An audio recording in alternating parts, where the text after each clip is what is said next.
We've met before. It's been a while though. I'm Brian Grossman. I'm the editor-in-chief of the Colorado Springs Independent in the Business Journal and the Military Newspaper Group, and I'll pass it off to Amy. I'm Amy Gillentine. I'm the publisher and executive editor of all of the newspapers here at the newspaper group. We have a total of 7, so I won't name them Hi, all. hi, Amy. How are you? Hi, it's good to meet you. You as well. And Glenn, you're up. Hi, my name is Glenn Wallace. I am the editor for the Southeast Express. Glenn, nice to meet you. And Steve, we'll start with a softball. Why don't you introduce yourself? All right. So I am Steve Schleiker. I am your current county assessor. I was humbled and blessed by the voters in 2014 to get elected as county assessor and, running to be our county clerk and recorder. 47-year resident here in El Paso County. My family and I moved here in 1975, graduated Whitefield High School back in '87, so some time ago.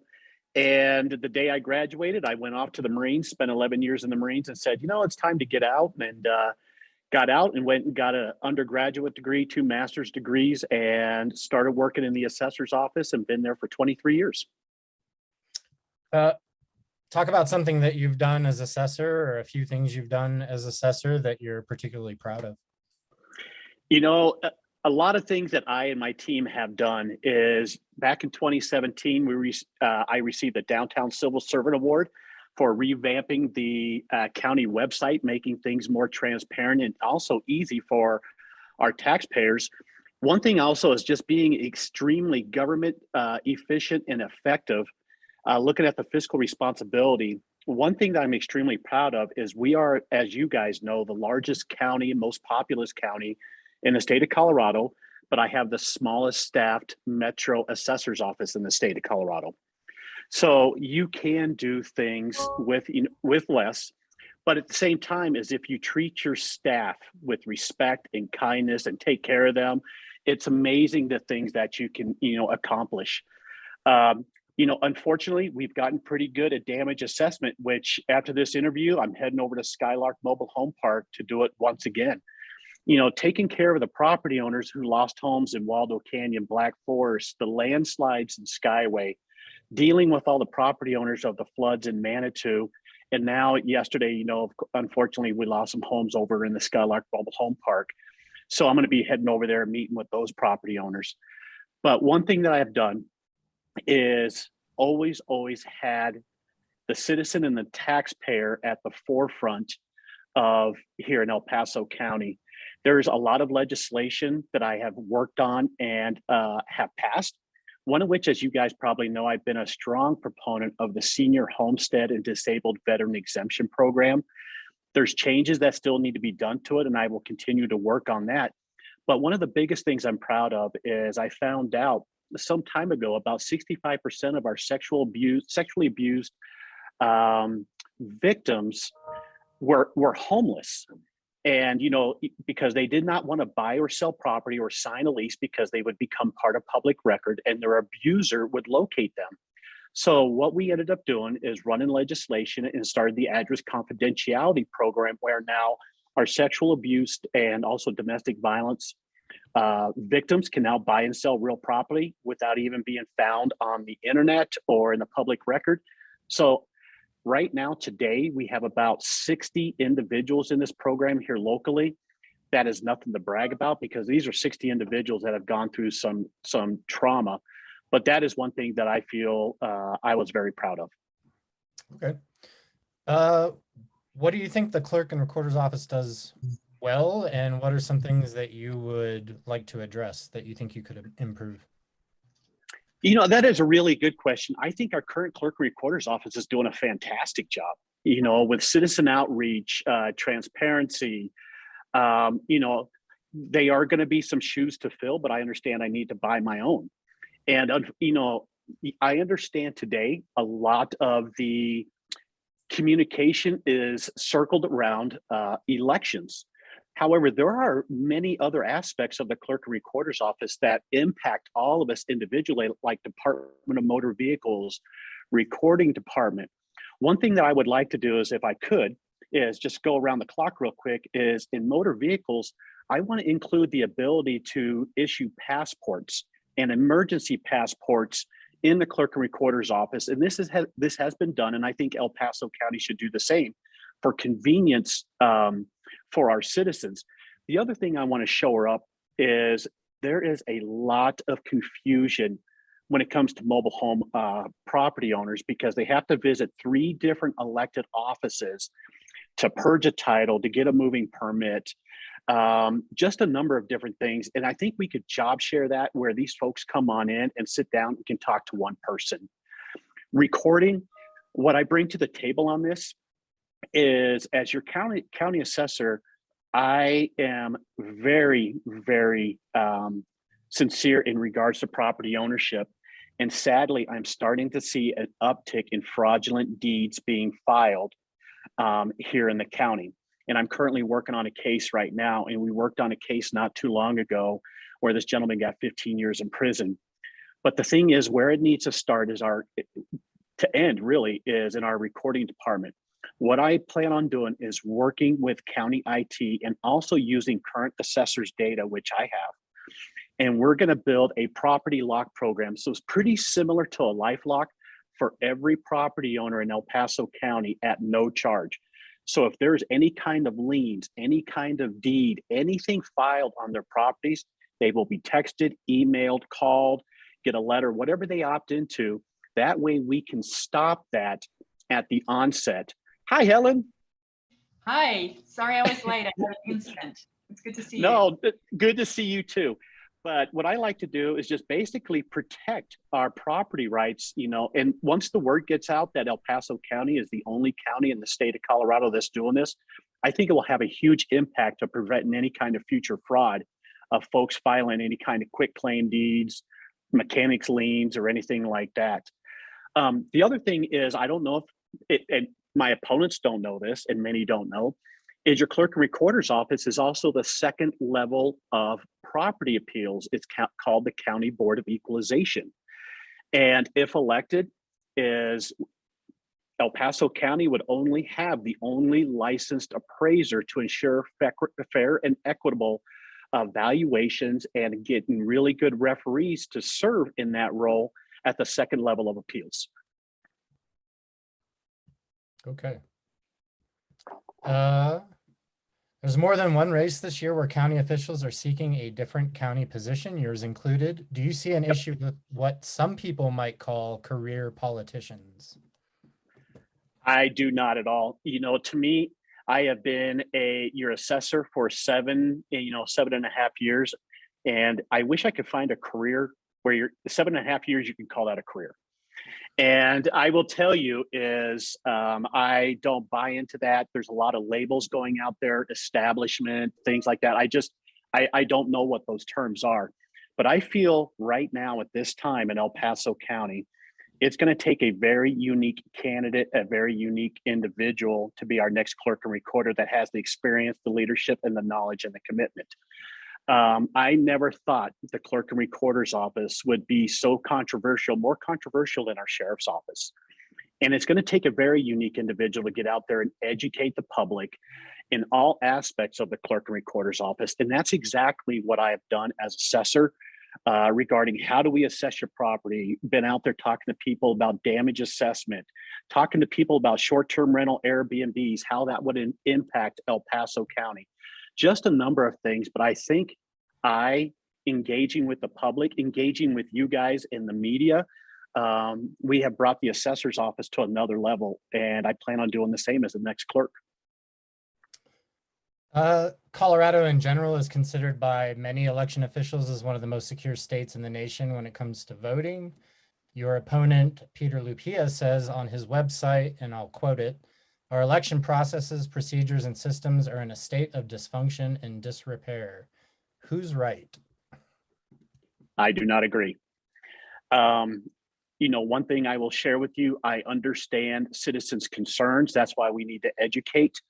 My opponent and I's platform are completely different. And with that being said, is there are a number of laws, there are a number of constitutional amendments that will not allow us to do exactly what he's talking about. First and foremost is our Tabor Amendment. You know, there's a lot of, controversy around Tabor. People love it, people hate it. But here is what happened is in 1992, we the voters voted in Tabor. And why is this a subject when it comes to our elections? Is because when we voted in Tabor, now all your taxing entities that get property tax or sales tax have to go to the ballot. And when you're talking about hand counting, that is extremely difficult because the last time El Paso County hand counted ballots was in the early 70s. Our population was less than 250,000 people, and we had just above maybe 100 precincts. Today, as I mentioned to you guys, we're the largest and most populous county, and we are growing significantly every year.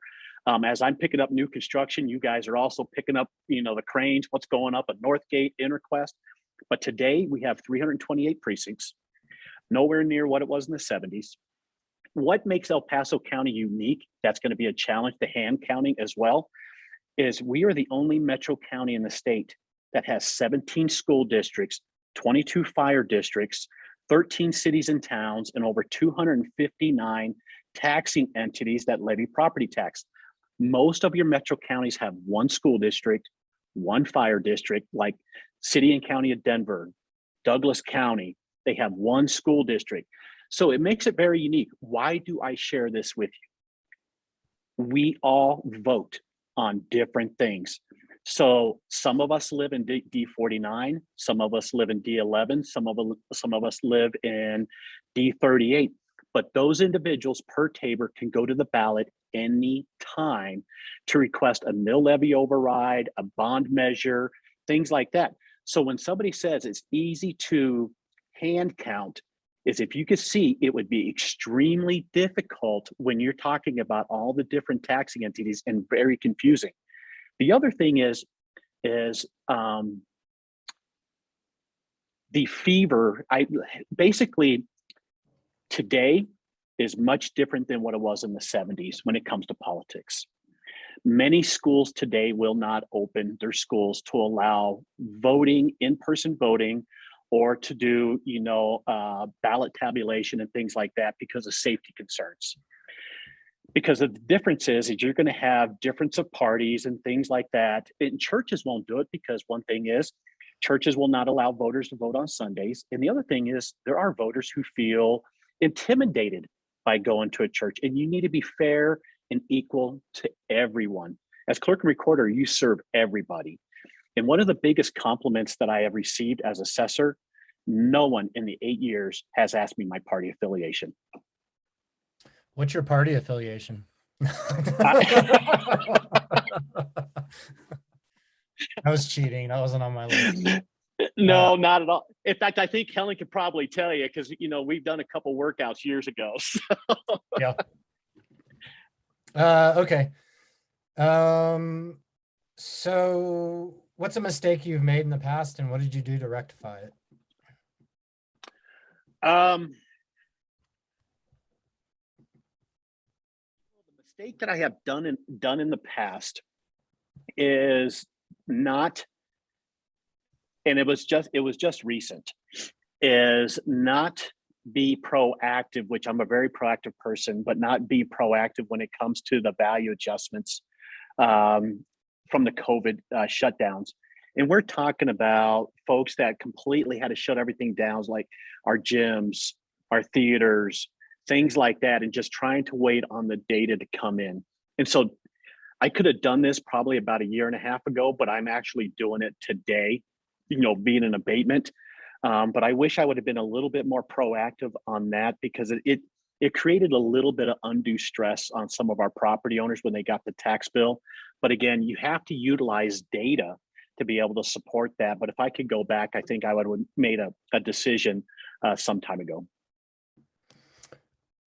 Just going back one question to you had mentioned, the hand counting thing. The Colorado Springs Indy ran a series called Mythbusters about election myths. What do you think are some other sort of dangerous myths surrounding elections right now and what would you be able to do to address those? You know, there are a lot of myths coming up regarding elections. We're sitting here talking about tabulation machines. You know, folks are actually calling them voting machines, and they're not voting machines. They are tabulation. They just basically, count. There's folks that feel that they are connected to the internet, that they can be hacked. There's just a lot of concern out there regarding that. There's also concern when people renew their driver's licenses. And if they do not go through the proper steps, is in that they are automatically changed from a Democrat, Republican to an unaffiliated. And it's part of the process. So there are a lot of things that I feel that I need to address. And it comes down to education as well. One thing is a lot of folks that are actually sharing concerns have never taken up the opportunity to tour our clerk and recorder's office and go through the whole process. They have never stepped foot in the office to take it upon themselves to learn about the process. But I plan on, as the next clerk, as I've done as assessor, is to engage, absolutely engage, because there is a lot of confusion out there. What kind of leader are you? Strong, very linear. I believe in teamwork. I'm blessed with probably one of the lowest, right along with the treasurer's office, there's almost zero turnover in the assessor's office. That is one thing that I hope to bring down to the clerk and recorder's office. And I'm very proactive. I've already sat there and laid out a plan for my first 4 years, as I did as county assessor, of what do I want to accomplish in my first 4 years, that are very realistic, because right now, government and government officials don't have much credibility, and they're looking for more. And I absolutely agree with that. But I am very proactive. As you could probably have seen in the past 8 years of getting out there and talking to folks. An example is short-term rentals and Airbnbs. They have not been put into law, but I've been talking about this for over 3 years, because I think it's the right thing to do, to start educating citizens and also those business owners of the possibility of, here's what happens when your property's changed to commercial. All right. Last question for me, and then I'll see if everybody else has something they might want to contribute. By the way, this is 4/5 of our editorial board, so I don't think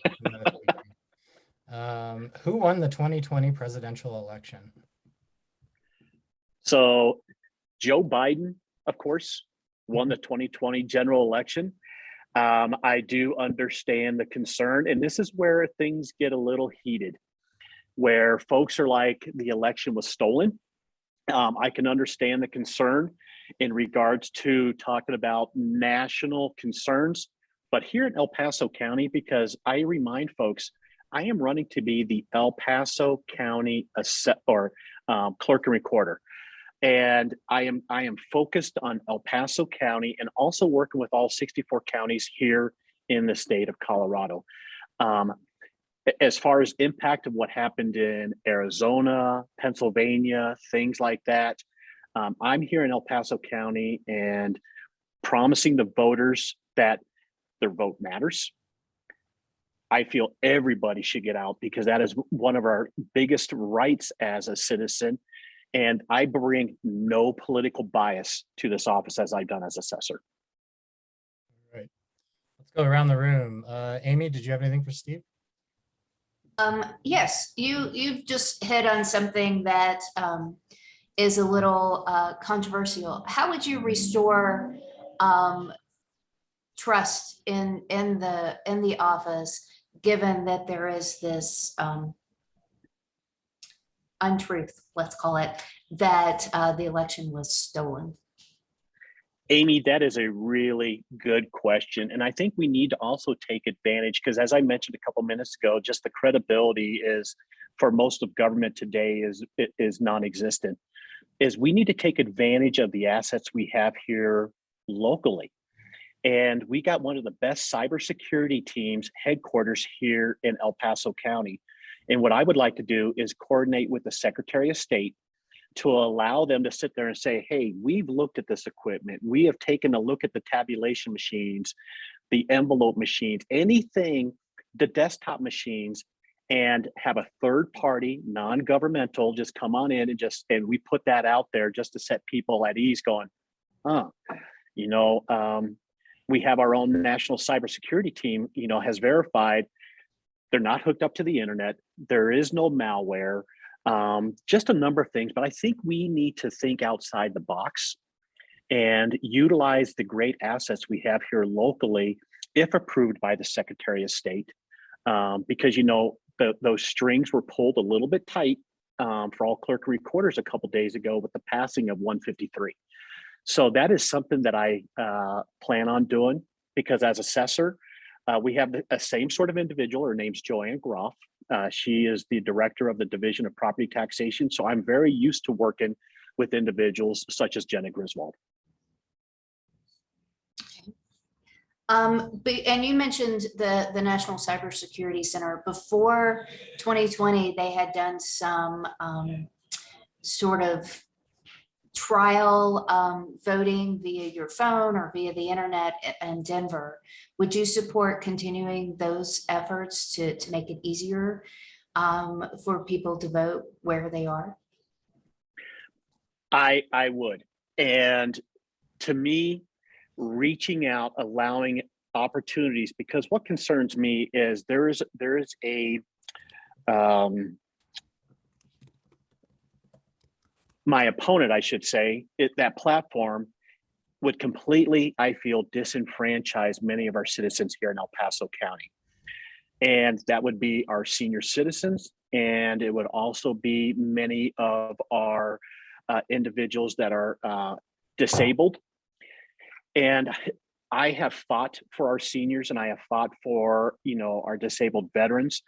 And if you sit there and take a look, is in El Paso County, another thing that makes us unique, besides all the different taxing entities, is if you take all of the disabilities of veterans or folks that are born with a disability or become disabled, that is nearly 40% of our total population here in El Paso County. And these are individuals that are looking for ways, like I cannot stand in line for 2 hours at Coronado High School. And I feel is if we don't make things easier for them, we will completely disenfranchise them. Anything else, Amy? Nope, that's what I had. Thank you. And I just really quickly, I might have to jump off. We've got a journalism class coming in. That Absolutely.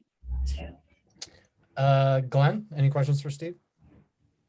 Just to follow up on Amy's question, are there any other ways in which you see the clerk and recorder's office perhaps trying to better get out the vote for El Paso citizens?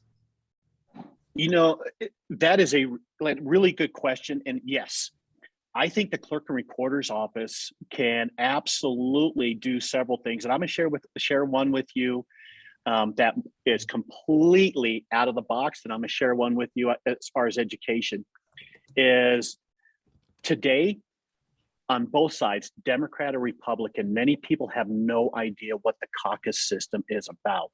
And nobody is participating, but it's still a part of the process here in the state of Colorado for both parties.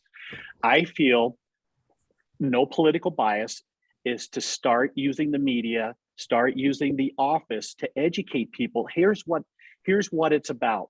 The Democrats have theirs coming up on this day. It's very important. Here's what happens, the whole entire process, and same with the Republicans. But I think the education piece and start getting people motivated to start getting involved in their neighborhood caucus, because that's where everything starts. Everybody wants the best thing for their neighborhood. The other thing is, one thing I want to share with you guys is you probably heard about it as well, is there's a lot of concern about ballot harvesting. And I will tell you is there's an idea that I have that I am going to go back to what folks have done 50, 60, 70 years ago is why does the clerk and recorder not utilize the county assets, vehicles, and utilize the relationships, the earned relationships with the media and drive around the neighborhoods and say, we're going to be here like an ice cream machine, where kids are coming out to the corner with their parents to drop ballots off. You park the vehicle. So it becomes a neighborhood gathering, but you work with the media and you just sit there and say, we are going to be in mountain shadows. We're going to have 2 clerk and recorders vehicles there hanging out. We're going to be at these locations to allow people as a community collectively bring their kids out and drop their ballots off, there at the vehicles. And of course, it would be bipartisan. You would have to have a Democrat, a Republican, and of course some security to make sure. But I think it just to reinvigorate that, getting the neighborhoods back involved in voting. Out of the box idea. I'm thinking about it quite hard, but I think it may work. And if it doesn't, I tried. Anything else, Glenn? No. I know you're not allowed to pay people to vote, but is giving them, I like the ice cream idea though. Can you give them an ice cream to vote? Does that pass muster with the state laws? I'm not sure. Yeah, in fact, I actually got to look into that, but I tell you, we will have a bunch of I voted stickers and I think the kids would love them. I'd rather have ice cream. Yeah, exactly. Helen, you got anything for Steve? Yeah, just one, and this sort of follows on a little from what Amy was talking about, but you've mentioned one of your ways of rebuilding trust is lock in open government for the long haul. Laws to prevent future administrations in local government from rolling back open government reforms. Can you expand on that a bit? What does that look like? And yeah, how would you go about that? Helen, thank you so much for reading my website. And, that is something that does concern me, is because what I am talking about is locking in open government is things that I want to implement is I want to make them laws, actually revise statutes. For example, one thing that I want to do for complete transparency is, as I've done at the assessor's office, and I don't know if you guys have been out there, but, I am all about visualization. Today, the consumers just visually want to take the information in. They don't want to see Excel spreadsheets, but I plan on doing a GIS platform, a mapping platform of the whole entire county, of all the districts, and of all the things that they voted on, and they could break it down by precinct level. Why should this, Helen, to answer your question, why should this be law? It's because I'm asking the voters to lease this seat for 4 years. Is future administrations, the transparency, the things that I'm going to work on, they can roll them back and take them away. And I feel as if we're making progress, we're bringing the community together. If it's a law, they cannot take that away. That's my only question, Brian. Thanks. Thanks, Helen. Thanks, Helen. Steve, anything you'd like to add before we wrap up? No, you know what? I greatly appreciate you guys taking the time out, sitting down with all of us, learning a little bit about, our platforms, our campaigns. I'm extremely excited to be our next clerk and recorder. And as mentioned, I got a lot of things in the works. But at the same time, what is most important is as clerk and recorder, you serve all the citizens of El Paso County. And that is one thing as we sit there and look into, because our next clerk and recorder is going to have some major work ahead of them. For example, from the day that they're sworn in, they have to look at redistricting for all 5 county commissioner seats. And you got to work with the Republican Party. You got to work with the Democrat Party as far as the redistricting. Then 6 months after that, you've got a 2024 election. And this is where a lot of folks in our community are looking for things to be better. But it's, to me, getting out there, being noticeable, having citizen engagement, and working with our media is going to be extremely important for our next clerk and recorder. Okay. So our goal is to get our videos up on our website in the next couple weeks, and then we'll have an endorsement issue in mid-June from the Independent. So we appreciate your time, Steve. Thank you. Absolutely. All right, All right. guys, have a great weekend. Thank you. Take care. Thank you. Bye-bye. Thank you. Bye-bye.